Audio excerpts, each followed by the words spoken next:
নমস্কার বন্ধুরা, প্রবাসী কুকিং এর একটি নতুন পর্বে আপনাদের সকলকে স্বাগত জানিয়ে আজকে আমি আমার রেসিপিটি শুরু করব। আজকে আমি যে রেসিপিটি আপনাদের সাথে শেয়ার করতে চলেছি সেটা হলো ব্রোকলি আলুর তরকারি। এই ব্রোকলি কিন্তু কম বেশি সবাই চেনেন, যাকে আমরা সবুজ ফুলকপিও বলে থাকি। আর এই ব্রোকলি শীতকালে তো খুবই পাওয়া যায়, এখন সারা বছরই বাজারে কম বেশি দেখতে পাওয়া যায়।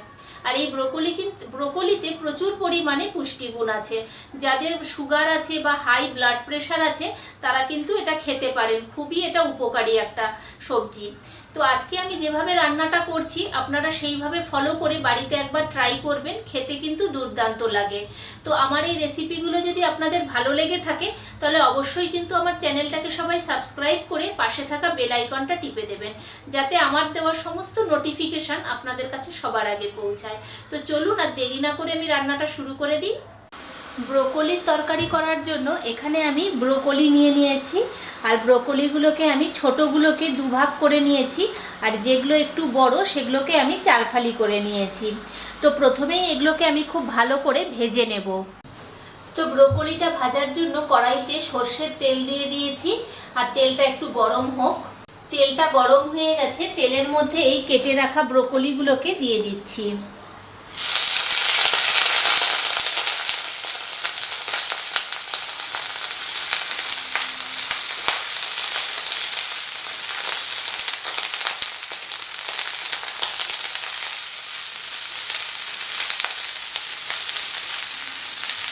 এবারে এর মধ্যে দিয়ে দিচ্ছি একটুখানি হলুদ গুঁড়ো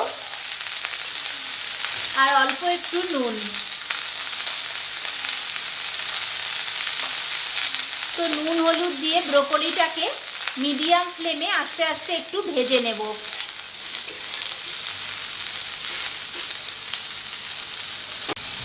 তো মিনিট 10 মতো মিডিয়াম ফ্লেমে ব্রোকলিটাকে ভেজে নিয়েছি। দেখুন বেশ সুন্দর হালকা হালকা ভাজা হয়ে গেছে। তো এরকম অবস্থাতেই আমি এটাকে নামিয়ে দেব, কারণ বেশি ভাজলে কিন্তু পুড়ে যাবে, তো এর কালারটাও নষ্ট হয়ে যাবে, সেই জন্য আমি আর বেশি ভাজবো না।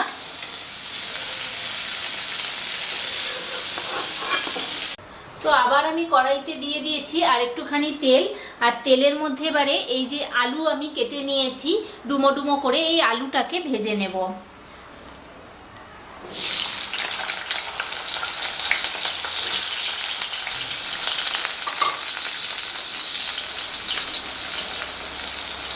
আলুতেও দিয়ে দিচ্ছি অল্প একটু নুন আর একটুখানি হলুদ গুঁড়ো।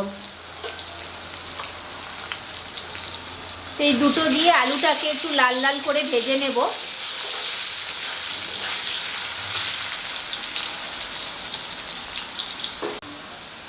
তো আলুগুলো দেখুন বেশ লাল লাল ভাজা হয়ে গেছে।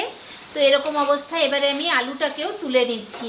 আর গ্রেভিটা করার জন্য আমি এখানে একটা মশলা রেডি করে নেব, বাটা মশলা। তো চলুন আমি বাটা মশলাটা দেখিয়ে দিচ্ছি কি কি দিয়ে করব। তো মশলাটা বানানোর জন্য আমি এখানে নিয়েছি 1 চামচ গোটা জিরে, 1 চামচ গোটা ধনে, আর নিয়েছি খানিকটা গোলমরিচ আর 2টো শুকনো লঙ্কা, আর দিয়ে দিচ্ছি এতে একটু পরিমাণ মতো জল দিয়ে এর একটা মিহি পেস্ট রেডি করে নেব।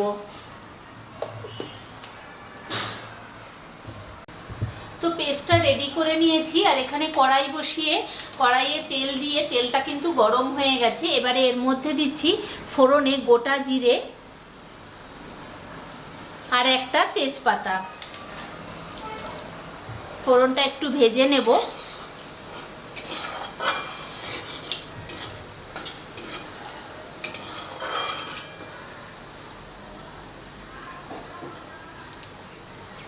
ফোড়নটা ভাজা হয়ে গেছে, এবারে এর মধ্যে দিয়ে দিচ্ছি কুচনো পেঁয়াজ।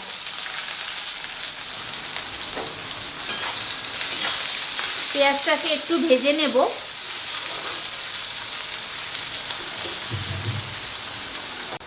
পেঁয়াজটাকে দেখুন হালকা করে ভেজে নিয়েছি। এবারে এর মধ্যে দিয়ে দেব 1 চামচ আদা রসুনের পেস্ট। তো আদা রসুনটা দিয়ে একটু ভালো করে মিশিয়ে নেব, যাতে আদা রসুনের কাঁচা গন্ধটা চলে যায়।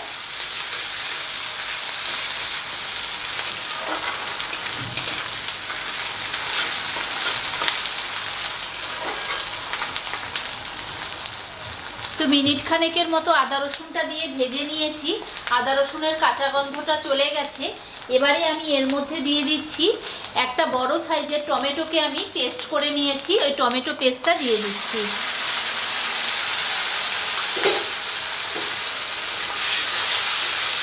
টমেটো দিয়ে মিনিট দুয়েকের মতো একটু কষিয়ে নেব, যতক্ষণ না টমেটোটা থেকে কাঁচা গন্ধ চলে যাচ্ছে। তো টমেটো দিয়ে 2 মিনিটের মতো কষিয়ে নিয়েছি, টমেটো থেকে কাঁচা গন্ধটা চলে গেছে। এবারে আমি এর মধ্যে কিছু মশলা অ্যাড করছি। এই যে পিষে রেখেছিলাম মশলাটা, এই মশলাটাকে আমি দিয়ে দিচ্ছি এর মধ্যে। আর দিচ্ছি পরিমাণ মতো হলুদ, আর দিচ্ছি একটুখানি কাশ্মীরি লঙ্কার গুঁড়ো, আর দিচ্ছি নুন। নুনটা কিন্তু যে যার স্বাদ অনুসারে দেবেন।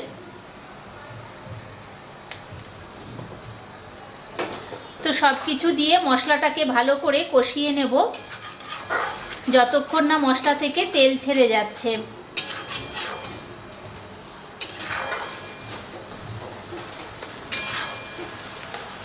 তো এখন মিনিট 2-3 মতো আমি মশলাটাকে কষিয়ে নিচ্ছি। তো মশলাটা দেখুন আমি 3 মিনিটের মতো কষিয়ে নিয়েছি, মশলা থেকে তেল ছাড়তে শুরু করে দিয়েছে।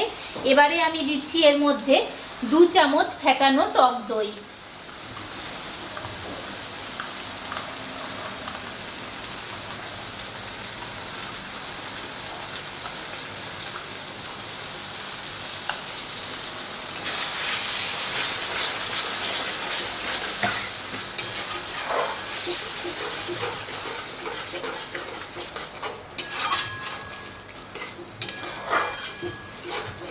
তো আবারও আমি মিনিট খানেকের মতো মশলাটাকে কষিয়ে নেব।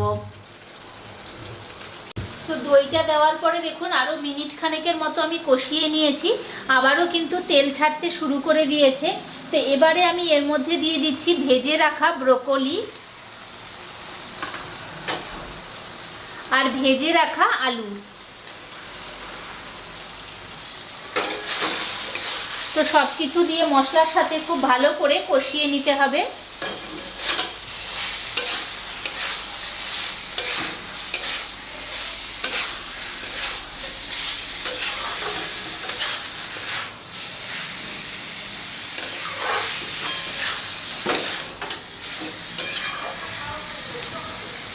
তো মিনিট 5 মতো মশলার সাথে সবজিটাকে ভালো করে কষিয়ে নিয়েছি।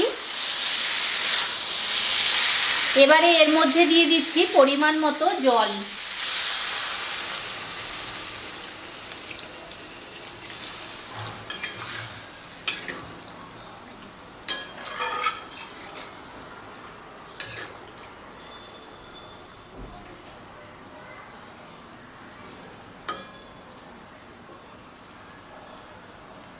তো এখন এটাকে ঢাকা দিয়ে মিনিট 10 মতো আমি রান্নাটা করে নেব। তো বন্ধুরা 10 মিনিট আমি ঢাকা দিয়ে রেখেছিলাম, এবারে ঢাকনাটা খুলে দেখি এটা কীরকম সিদ্ধ হয়ে গেল।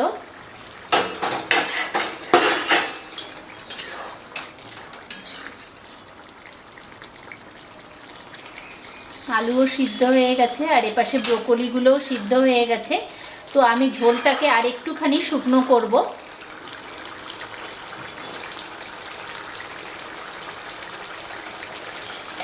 এবারে আমি এর মধ্যে দিচ্ছি একটুখানি গরম মশলা গুঁড়ো।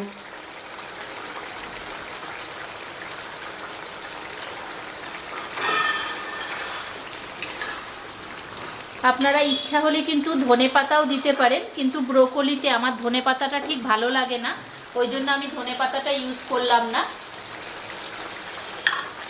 তো গরম মশলা দেওয়ার পরে আরও 2 মিনিটের মতো আমি ফুটিয়ে নিয়েছি। দেখুন বেশ রসা রসা হয়ে গেছে। এবারে আমি এরকম অবস্থায় ব্রোকলিটাকে নামিয়ে দিচ্ছি। তো বন্ধুরা রেডি হয়ে গেছে মশলা ব্রোকলি। আর এটা কিন্তু গরম গরম ভাত, রুটি, পরোটা সব কিছুর সাথেই ভালো লাগে। আর আমার রান্নাগুলো আপনাদের কেমন লাগছে অবশ্যই আমাকে কমেন্ট করে জানাবেন।